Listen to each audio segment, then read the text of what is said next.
반갑습니다.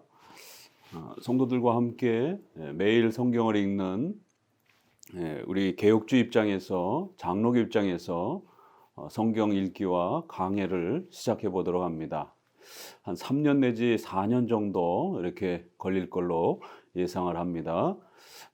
개혁주 입장에서 성경을 어떻게 해석해 가는가, 또 우리 성도들에게 도움을 드리기 위해서 우리 오직 성경이라고 하는 우리 장로교회 또 종교개혁에 또 이러한 귀한 표현을 가지고 어떻게 성경을 읽어가는지 오늘 또 첫 시간을 시작으로 또 함께 성경을 해석해 가보도록 합니다. 우리 장로교는 개혁주의를 표방하는 우리 장로교는 이 오직 성경이라고 하는 성경의 열정과 소망을 가지고 있습니다. 그렇기 때문에 다른 교파에 비해서 훨씬 더 성경에 집중하고 또 성경을 사랑하는 또 성경을 목말라 하는 또 이러한 열심들을 가지고 있습니다. 어떻게 하면 성경에 이렇게 설레이고 또 성경을 또 사랑하고 또 성경을 또 깊이 묵상하고 또 해석하는 또 이러한 그 훈련들을 가질 수 있을 것인가? 이건 참으로 쉽고 가벼운 일은 아닙니다. 오랜 동안 훈련을 해야 되고 또 오랜 동안 성경을 가까이 하면서 또 교리문답이라고 하는 또 이러한 그 우리 성경 해석의 공적인 규범을 도움을 받아가면서 부지런히 성경을 읽어가는 훈련들을 해야만이 성경의 또 올바른 이해와 또 깨달음을 가질 수 있습니다. 호세아서 4장 1절에 있는 말씀처럼 하나님의 백성들이 하나님을 아는 지식을 잃어버려서 결국 멸망하게 되었도다라고 하는 이러한 그 책망은 오늘 우리 시대에도 우리가 깊이 돌아봐야 됩니다. 하나님을 바르게 이렇게 또 알아가기 위해서 올바른 성경 해석이 얼마나 중요한가를 우리가 다시 한번 더욱 깨닫게 됩니다. 베드로후서 3장 16절에 이런 표현이 있습니다. 그 모든 편지에도 이런 일에 관하여 말하였을 때 그 중에 알기 어려운 것이 덜어 있으니 무식한 자들과 굳세지 못한 자들이 다른 성경과 같이 그것도 억지로 풀다가 스스로 멸망에 이르느니라. 베드로후서에 보게 되면 이렇게 무식한 자들 또 굳세지 못한 자들 이러한 자들이 성경을 억지로 해석하고 억지로 풀어서 결국 자신의 신앙과 삶 전체를 붕괴시키는 이러한 그 부분들을 경고하고 있습니다. 이 무식하다. 이 성경을 제멋대로 마구잡이로 읽는 것이에요. 또 굳세지 못하다라고 하는 또 이런 표현은 조금 의미가 다릅니다. 그래서 성경이 가르치는 중요한 원리들을 이렇게 핵심과 기초가 되는 부분들을 정확하게 잘 이렇게 굳건하게 지키지 못하고 소위 삼천포로 빠지는 것처럼 성경을 여기저기로 막 이렇게 혼란스럽게 또 이렇게 읽게 되는 또 이러한 어려움들을 또 경고합니다. 그러면서 결국 이러한 일정한 성경 해석에 훈련이 되지 않았을 때에 성경을 자의적으로 자기 마음대로 해석하게 되고 결국 자기 원하는 대로 성경을 해석해서 성경이 가르치는 이러한 길로 가지 못하게 된다라고 하는 이러한 경고들을 하고 있습니다. 중세시대는 성경 해석을 할 때에 주로 영적인 해석들을 많이 했습니다. 그래서 문자적 해석을 등한시하고 상상적인 그러한 풍의적인 이러한 해석들을 해서 교회가 타락하게 되었습니다. 그러나 종교개혁 이후 오늘까지 또 400~500년 또 최근에 오늘 현대의 이러한 교회들은 극단적인 문자적 해석에 너무 치우치면서 또 성경을 망가뜨리는 성경 해석에 어려움을 겪는 이런 참 안타까움들을 보게 됩니다. 과거는 너무 성경을 영적으로 해석해서 문제가 됐는데 최근에는 성경을 지나치게 문자적으로 해석하면서 그 문자의 단어와 표현들을 오늘 우리 시대에다가 그대로 적용하려고 하는 이러한 극단적인 문자주의가 또 무리를 일으키고 있습니다. 그러다 보니까 성경에 어디 있어? 이러한 그 질문들을 던지면서 마치 성경에 문자적으로 없으면 어떠한 것도 이렇게 적용할 수 없는 것처럼 또 하나님의 뜻이 아닌 것처럼 이렇게 성경 전체를 읽어내고 또 그 내면의 의미들을 교리적으로 파악해내지 못하고 그저 단편적인 그런 성경의 글자와 표현만 극단적으로 문자적으로 읽는 이러한 그 세대주의의 영향을 많이 받아서 이런 극단적 문자주의 해석을 보게 됩니다. 이처럼 성경 해석이 얼마나 중요한가를 먼저 첫 시간에 소개를 드리고요. 그래서 간략하게나마 우리 장로교 개혁주의 입장에서 성경 해석의 원칙을 먼저 소개하고 이제 본론으로 들어가도록 합니다. 우리 성경 해석의 원칙은 웨스민스터 이 신앙고백서 표준문서에 보게 되면 1장 그 9항에 성경 해석의 무한 규칙은 성경 자체이다라고 하는 이런 아주 귀중한 표현이 있습니다. 그래서 성경 해석은 반드시 성경 그 자체가 우리에게 설명하고 있는 그 방향을 쫓아서 성경을 읽어가야 된다 이렇게 표현을 합니다. 그렇기 때문에 함부로 자신의 생각과 또 판단을 성경에다가 강요하거나 집어넣지 말고 성경 그 자체가 우리를 이끌고 가는 대로 성경이 가는 데까지 가고 성경이 멈추는 데서 멈추는 이렇게 성경을 가지고 그 성경 자체 안에서 성경을 잘 읽어내는 그러므로 인해서 성경이 말하는 하나님의 뜻을 잘 이해하면서 배워가는 것이 우리 장로교 해석의 원칙입니다. 자, 그럴 때 이것을 종교개혁 시대 때는 오직 성경, 솔라 스크립툴라 이렇게 표현을 했습니다. 그리고 또 하나는 모든 성경, 그래서 오직 성경 그 자체에 집중하라라고 이렇게 권면을 했고, 또 그럴 때에 성경은 신약과 구약으로 나눠져 있기 때문에 성경 전체를 골고루 읽어가면서 핵심적인 그러한 교리와 또 가르침들을 전체를 통해서 잘 찾아내야지 어떤 특정한 구절 한 구절만 가지고 이렇게 또 교리로 세우거나 이렇게 되면 또 어려움이 있다라고 말합니다. 그래서 이거를 오직 성경, 전체 성경 이렇게 표현을 합니다. 이제 이런 표현들을 조금 더 신학적으로 정리할 때는 문자적 해석. 그래서 우리는 극단적 문자주의는 제세례파와 또 이러한 세례주의와 관련된 이러한 극단적 문자주의는 거부합니다. 그러나 우리는 문자적 해석은 존중합니다. 반드시 성경의 단어와 문자를 정확하게 읽어내야 되고 그리고 그 문맥의 흐름을 읽어내는 바로 이걸 문맥적 해석 또 문법적 해석 문자적 해석 이렇게 표현을 합니다. 그래서 첫 번째는 문자적 해석. 그리고 성경은 신약과 구약으로 되어 있기 때문에 신구약 전체를 충분히 읽어내야 된다는 거예요. 1500년 가까이 기록되었기 때문에 또 오늘 우리로부터 치자면 3000년, 4000년의 시간을 두고 있기 때문에 우리는 반드시 신약과 구약에 또 예수님이 오시기 전과 후에 엄청난 신앙의 외적 질서의 변화가 성경에 존재합니다. 그래서 구약은 성전 중심의 이러한 제사 중심의 이러한 예배적 신앙의 질서 체계가 있었고 신약에는 그 모든 것들이 중단이 되는 예수님께서 오심으로 중단이 되는 그래서 신약과 구약의 엄청난 차이를 나타내고 있습니다. 그래서 역사적 해석 반드시 신약과 구약의 역사적인 그러한 또 차이점이 무엇인지 그럼에도 신앙의 규칙과 규범들이 동일하게 또 영원한 또 법으로서 어떻게 또 전달되고 있는지 이러한 역사적 해석 그리고 마지막으로 그러한 과정들을 통해서 결론적으로 교리적 해석을 이제 최종적으로 우리가 확보하게 됩니다. 그래서 문법적 해석, 역사적 해석, 교리적 해석. 교리적 해석에는 우리가 사도신경에서 고백하는 바로 이 7대 교리, 성경에서부터 또 종말에 이르기까지 이 7대 교리, 어떤 성경을 해석하더라도 이 7대 교리에 어긋나지 않도록 우리 기독교가 지키는 아주 중요한 교리의 핵심 7가지가 있습니다.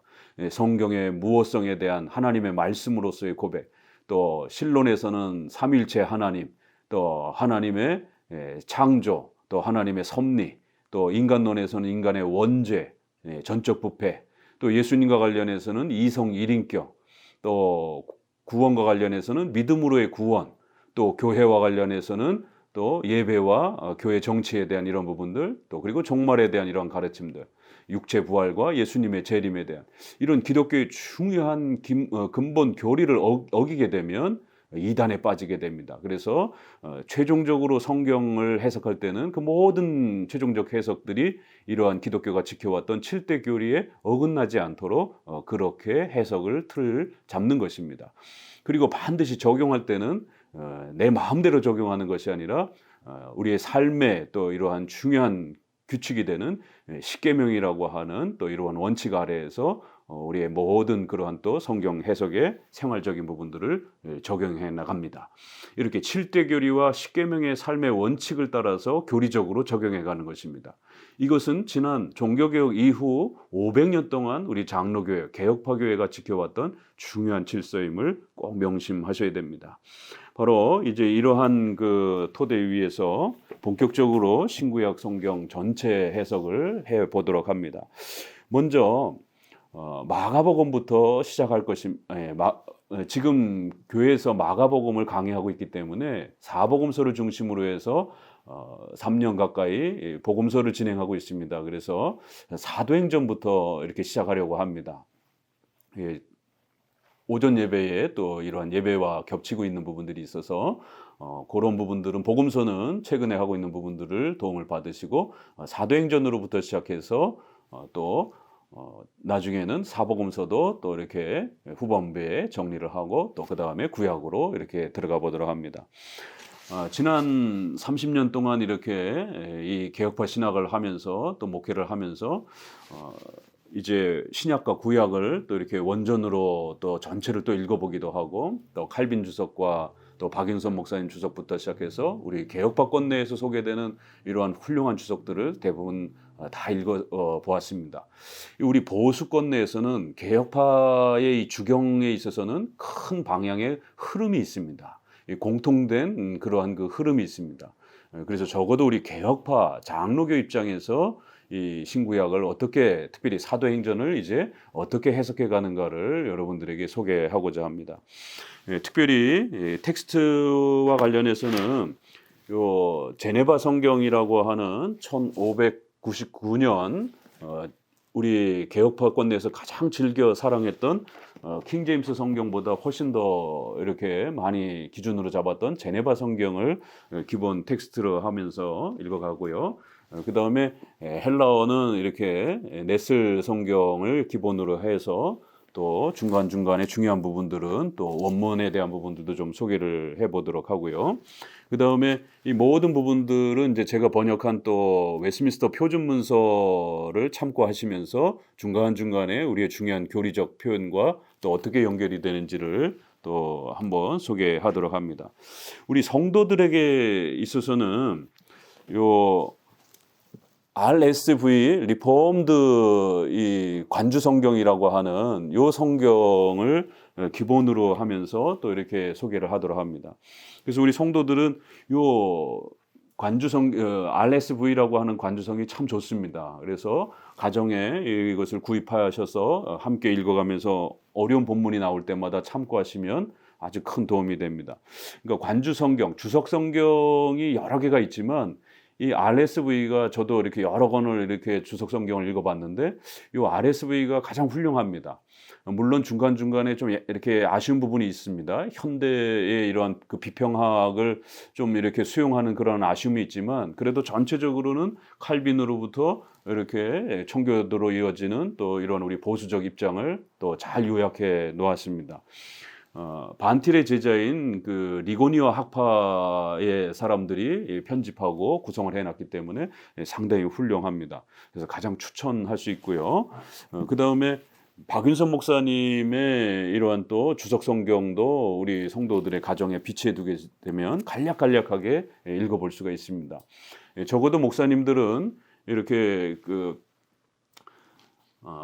칼빈의 주석 성경 전체 또 박윤선 목사님 주석 성경 전체를 이렇게 참고하셔야 되고 우리 성도들은 이렇게 간략간략하게 이러한 또 주석 성경을 비치하면서 가정에서 읽어가면 큰 도움이 될 것입니다.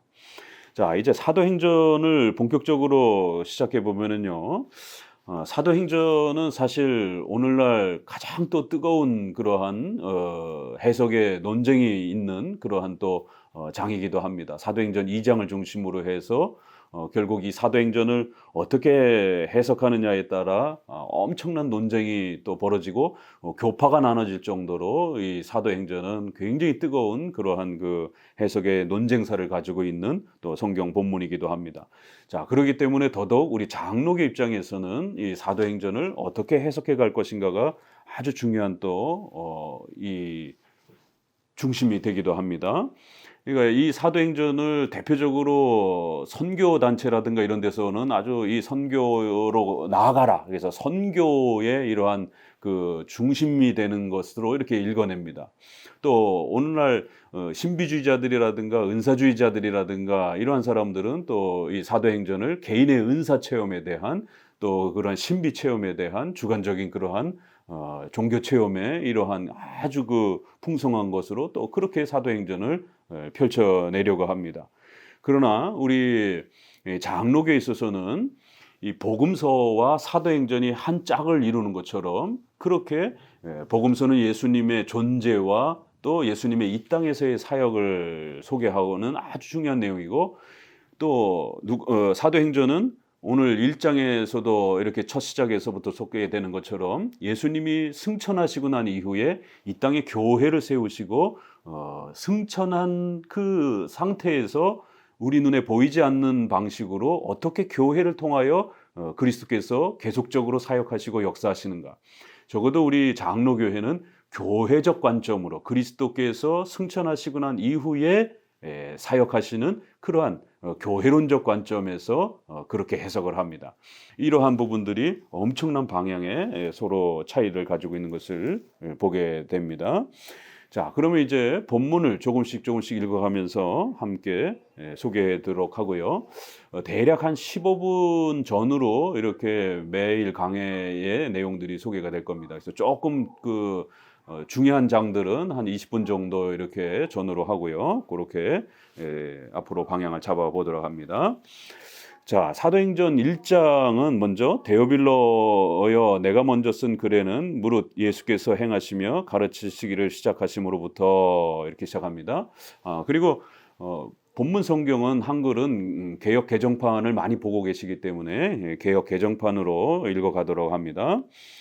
사도행전은 이제 이렇게 누가복음과 연결해서 예수님께서 승천하신 날까지 이렇게 앞부분에 기록됐고 이 사도행전은 이제 그 승천하시고 난 이후에 그러한 그리스도께서 어떻게 이 교회를 다스려 가시는지를 이렇게 소개하겠다. 벌써 1장 초반부부터 이렇게 지금까지는 복음서에 이러한 그리스도의 존재와 관련해서 이 땅에서의 사역을 소개했다라면 이제 승천하시고 난 이후부터 그리스도께서 어떻게 또 역사하시고 사역하시는지 또 이 땅의 교회를 어떻게 세워가시는지 이러한 부분으로 또 소개하겠다 이렇게 방향을 잡습니다. 놀라운 것은 복음서 4개가 마지막이 전부 다 교회론적으로 끝이 납니다. 어떤 개인의 신앙의 어떤 겉면이 아니라 교회를 어떻게 세우고 세례를 어떻게 주고 또 신자들을 어떻게 훈련시키고 또 복음의 사역들을 어떻게 감당해야 되는지 이런 교회론적으로 이렇게 모든 네 복음서가 마무리가 되고 있고요.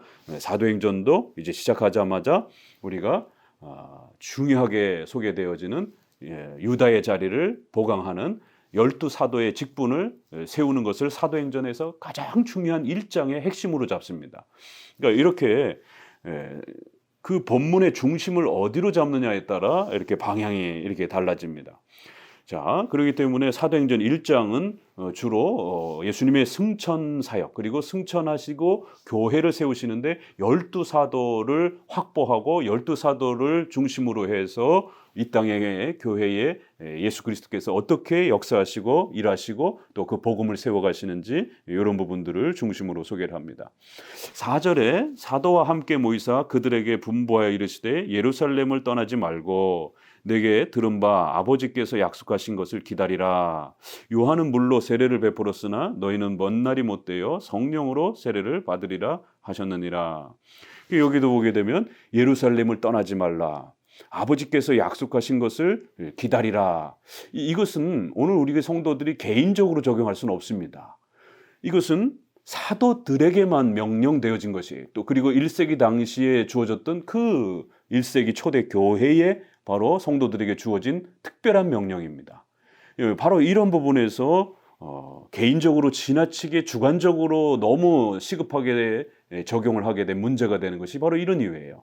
이거는 아버지께서 뭘 약속하셨습니까? 우리 성도들 개개인에게 적용을 해버리게 되면 이제 이렇게 되면 각자 아버지께서 약속하신 내용도 없고 그렇지만 예수님께서 이미 사도들에게 그 약속한 내용이 있는 거예요. 예루살렘을 떠나지 말고 성령이 임하실 때까지 기다리면서 하나님께서 아버지께서 약속하신 것을 기다리고 그것을 경험하고 그것을 반드시 받아야 된다. 그러면서 그것이 성령으로의 세례 이렇게 표현이 됩니다. 그리고 이제 앞으로 나오겠지만 그럼 과연 이 성령으로의 세례가 무엇인가? 이건 이제 2장에 가서 좀 더 소개를 드리고요. 6절에는 그들이 모였을 때 예수께 이르되 주께서 이스라엘 나라를 회복하심이 이때니까 하니 이르시되 때와 시기는 아버지께서 자기의 권한에 두셨으니 너희의 알 바가 아니요 오직 성령이 너희에게 임하시면 너희가 권능을 받고 예루살렘과 온 유대와 사마리아와 땅끝까지 이르러 내 증인이 되리라 하시니라.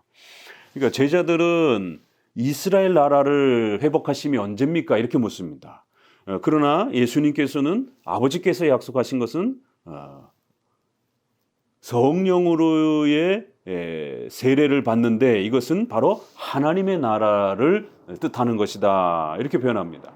그러니까 예수님은 하나님의 나라를 소개하고 싶어 하는데 제자들은 이스라엘의 나라, 지역적이고 영토적인 이러한 것을 꿈꾸는 것을 보게 됩니다. 그래서 신앙이란 기독교란 영토적인 이스라엘의 나라를 회복하는 그래서 때와 시기를 정하는 그런 방식이 아니라 하나님의 나라, 그 하나님의 나라는 성령으로 세례를 받는 바로 이 약속을 얻는 바로 이것이 중요한 하나님의 나라의 핵심이다. 이렇게 설명을 하면서 오직 성령이 너희에게 임하시면 바로 이제 너희가 내 증인이 되어지는 바로 그것이 하나님의 나라의 핵심이다. 이렇게 소개를 합니다. 자, 1장 8절이 사도행전의 아주 중요한 구절인데요. 그래서 우리 장로교회에 있어서는 사도행전을 전체적으로 어떻게 해석할 것이냐라고 했을 때에 이렇게 1장 8절을 기준으로 해서 지역적으로 이렇게 복음이 확장되어져 가는 그리스도의 약속의 그 확장의 형태로 보기도 하고요. 또 1장에서 8장까지 주로 베드로의 사역과 9장에서부터 나머지 장까지를 보는 바울의 사역, 인물 중심으로 이렇게 좀 보기도 하고 바울의 선교 여행에 대한 1차, 2차, 3차의 이런 시간 중심으로 조금 보기도 하고요. 그래서 그런 부분들은 좀 열려 있어요. 그렇지만 주류는 이 1장 8절을 기준으로 해서 전체의 사도행전은 하나님께서 약속하신 바로 그 복음의 사역들이 예루살렘을 중심으로 해서 이방인 전체에게 하나님의 복음이 어떻게 세워져 가고 교회가 어떻게 세워져 가는지를 가르치는 아주 중요한 그리스도의 하늘의 승천 이후의 사역으로 이렇게 소개를 합니다. 그래서 9절에도 이 말씀을 마치고 올려져 가시니 구름이 그를 가리워 보이지 않게 하더라. 그러자 계속 쳐다보고 있으니까 천사들이 어찌하여 서서 하늘을 쳐다보느냐.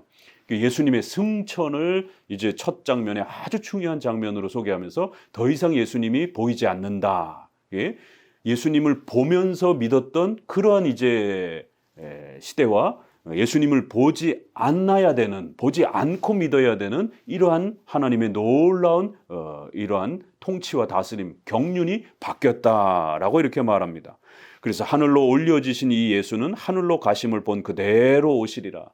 그렇기 때문에 이제 이후로부터 세워가는 그러한 그리스도의 사역은 눈에 보이지 않는 방식으로 최후 재림 때에 오시는 그때는 눈으로 볼 수 있지만 그 전까지는 우리가 그리스도를 볼 수 없는 보이지 않게 그렇게 구름으로 가리워져 승천하셨다. 이렇게 1장 11절까지가 이제 앞으로 사도행전이 어떻게 펼쳐질지가 소개되는 중요한 핵심입니다. 자, 그리고는 이제 신속히 12절에 예루살렘으로 돌아와 다락방에 올라가서 11사도와 또 120명의 이러한 제자들이 마음을 같이하여 오로지 기도하기에 힘써더라. 그러니까 이제 기도하여 온 힘을 다한다. 이런 부분들은 주관적으로 적용할 수 있지만 이 제자들이 이렇게 모여 있고 또 여기에 베드로가 결국 마띠아를 세우는 유다 대신에 마띠아를 세우는 이러한 12사도를 보강하는 이런 장면들은 성도들이 절대로 개인적으로 따라 할 수가 없습니다. 이걸 어디다 개인의 삶에다 적용하겠습니까? 내가 뭐 사도가 되는 겁니까? 그럼 아니면은 여기에 이 뭐 선거하는 이 장면을 자기의 생활에 어디에다 적용할 것입니까? 이래서 우리 장로교는 반드시 객관적으로 먼저 성경을 읽어내야 된다라는 거예요. 성경이 가르치는 그 객관적인 교리가 무엇인지를 잘 찾아내야 되고 그 교리를 주관적으로 적용하는 것이에요. 성경의 문자와 표현을 바로 주관적으로 적용하는 것이 아니라 바로 이렇게 성경을 객관적으로 성경이 무엇을 가르치는지를 정확하게 이해하고 그거를 우리에게 적용해내는 것입니다. 이처럼 1장 11절까지는 승천하시고 난 이후에 예수님께서 약속하신 그 하나님의 나라, 그것은 성령으로의 세례라 이렇게 표현되어 있고 그것은 바로 성령을 통해서 우리가 중생받고 죄사함 받는 복음의 이 은혜를 누리는 바로 이 하나님의 나라를 이제 소개할 거라는 거예요. 그런데 예수님이 승천하시고 난 이후에 눈에 보이지 않는 방식으로 이제 이 땅에 교회를 세워서 그 12사도를 중심으로 한 이 땅에 또 교회를 세우는 방식으로 그리스도의 복음의 사역이 어떻게 펼쳐져 가는지를 본격적으로 사도행전이 소개하겠다 이렇게 소개하는 겁니다. 그렇기 때문에 사도행전은 은사체험이라든가 개인의 신비체험이 중요한 게 아니라 12사도를 확보하는 게 가장 중요한 사도행전의 1장의 핵심인 것입니다. 왜요? 요한계시록에 보게 되면 바로 요한계시록도 12사도가 교회를 대표하고 있고 구약에는 12지파가 교회를 대표하고 있는 것을 보게 됩니다. 자, 그래서 12사도를 확보하기 위해서 베드로가 다윗의 이러한 그 예언들을 소개하면서 어디를 보시느냐 하면 20절에 시편에 기록하되 그의 직분을 타인이 취하게 하소서 하였도다 이러면서 결국 유다가 예수님을 버리게 된 이 모든 것들은 하나님의 신적인 계획 속에서 이루어진 것이고 그렇기 때문에 이제 신속히 새로운 사람이 예수님의 증인으로서 이렇게 그의 사도적 직분을 다시 회복해야 되는 이러한 중요한 일들을 우리가 신속히 실천해야 된다라고 하면서 사도적 직분의 이 중요성과 이 사도적 직분을 확보해야 되는 것이 시편에 이렇게 예언되어 있다라고 하면서 두 사람을 요셉과 마띠아를 추천했는데 마띠아가 결국 소개가 됩니다. 결국 이러한 모든 사도적 직분을 새롭게 정비하는 것은 24절에 그들이 기도하여 이르되 뭇사람의 마음을 아시는 주여 이 두 사람 중에 누가 주님의 택하신 바 되어 봉사와 및 사도의 직무를 대신할 자인지를 보이시옵소서. 여기도 사도적 직무가 이 1장의 아주 중요한 핵심인 것을 알게 됩니다.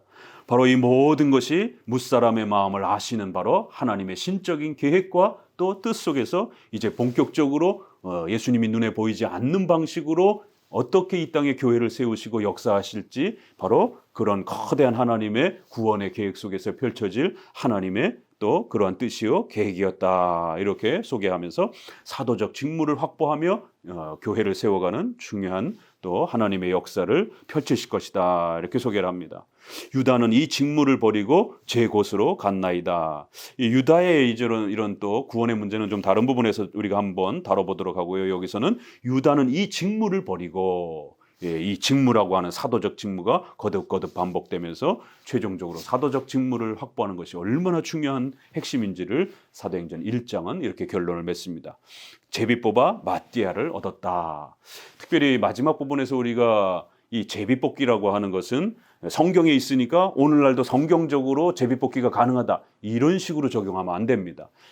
사도들이 살고 있었던 시대에 구약에서처럼 우림과 둠빔처럼 제비 형태로 이것이냐 저것이냐 이렇게 흑이냐 백이냐 이렇게 둘 중에 하나를 뽑는 이것은 구약의 하나님의 계시를 확인받는 이러한 선지자들이나 사도들이 사용했던 아주 특수한 하나님의 뜻을 확인하는 그러한 계시의 수단이었지 보편적으로 오늘 우리 시대에 성경이 완성된 이후에도 이렇게 사용할 수 있는 그러한 성경에 있으니까 이걸 오늘날 우리가 하나님의 뜻을 확인하는 또 그러한 도구로 사용해도 된다 이렇게 적용하고 사용하면 안 됩니다. 최근에 총회에서 또 당회에서 성경에 제비뽑기가 있으니까 우리가 제비뽑기로 하는 게 가장 성경적이다 이런 건 성경을 극단적 문자주의로 이렇게 대입하는 방식입니다. 여기서 사도행전에서는 아직 사도들이 직접 하나님의 음성을 들으면서 또 이것인가 저것인가를 이렇게 제비뽑기 형태로 하나님의 계시를 받는 수단으로, 계시의 수단으로 사용하는 그런 또 특수한 경우로서 우리가 읽어내야 합니다. 자, 오늘은 첫 번째 시간으로서 사도행전 1장을 소개해 드렸습니다. 감사합니다.